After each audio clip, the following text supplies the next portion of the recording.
Okay, good morning, guys. I hope you're having a great day.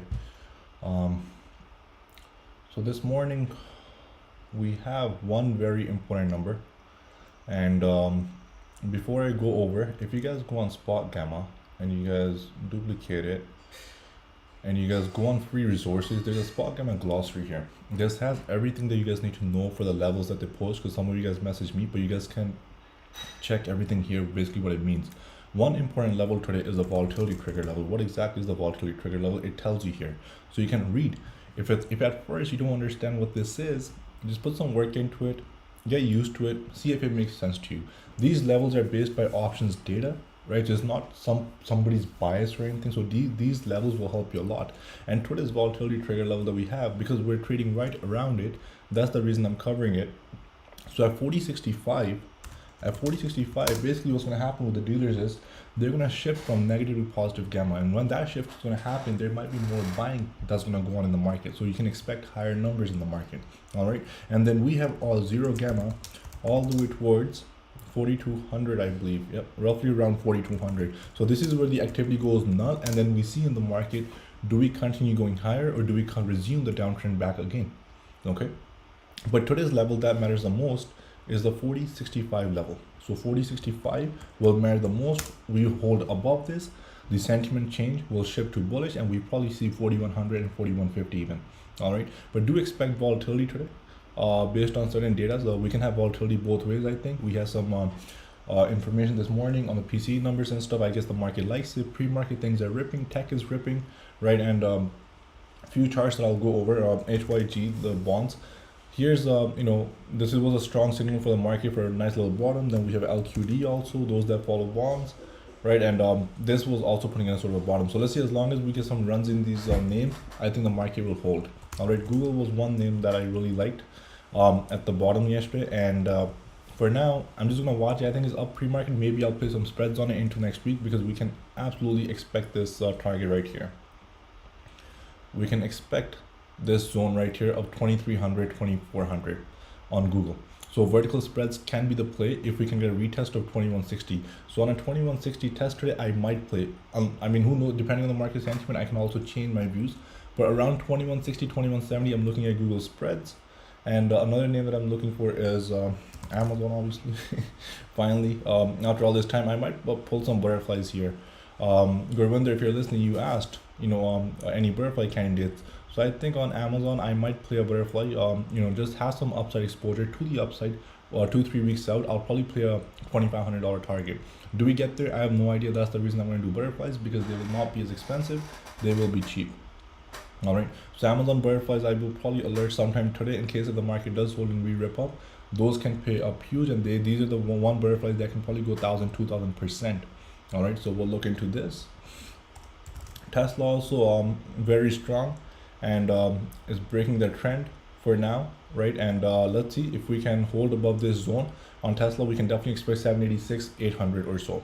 All right, and then obviously I'm expecting I'm expecting the touch of not on the weekly but on the daily. I'm expecting Tesla. Where's the weekly? Okay, these levels are a little bit off, but on the weekly, I'm expecting this touch right here. And around this touch, I'll probably add on to short positions in Tesla if we get to these levels, because I think we will retest 700 one more time, at least, right? And then in the long run, coming months, we see what happens. But for now, if I do get a retest, if Tesla runs another 50, 70 points, 80 points towards 800, I'll probably start building slow positions of short.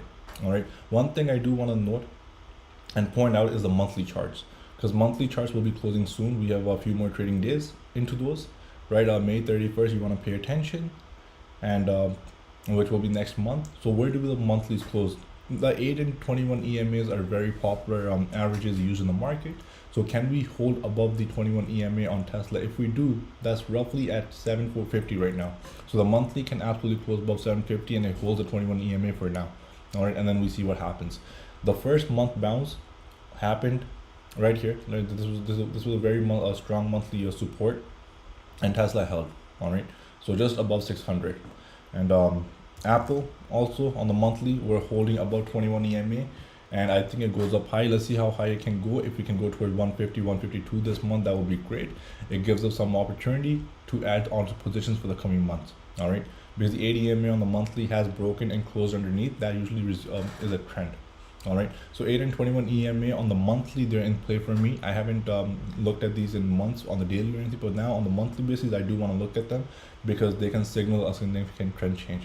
For example, back here, right here also, it broke the 21 EMA, and then it eventually did come down for a few months. All right, so the same thing here is possible. So I think if we can get the 150 holders, so for some time, put options lose value, and that's when I want to start buying them. All right, so that's something I'm keeping an eye on. Now VIX for now, if we go on the daily, just want to cover something here quickly. If we can get to this zone right here, roughly 23, 24, and then depending on the market condition, that's where I'm looking to add on to short positions. But again, this can change, obviously. And the good thing is we did not hold over 30 for too long.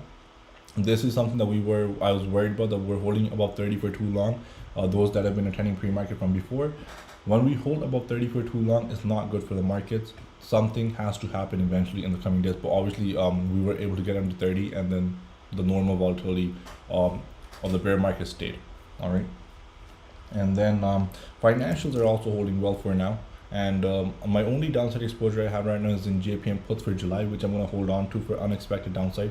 And rest, I will be looking at some spreads to add for the upside in the tech sector mainly, right? Because in case if we do fail to the upside, at least the market, even if it holds, those spreads can provide a lot of opportunity for profits.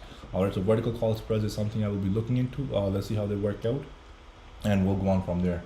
And Walmart, another beaten down name, right? On the daily, I think it's just retesting here. So the ADMA, if you want to look at a short on the daily, look for the ADMA test. You can use the ADMA as a resistance for your scalp. I'm pretty sure you'll be able to catch at least a $1 move to the downside. So $1 deltas on an options, that's a lot of money. All right. Costco also down on earnings. That's a title, but I should have seen the title because I wanted to cover the other stuff. But Costco above the ADMA for now. At 21 EMA, if we get there, I think Costco is a short.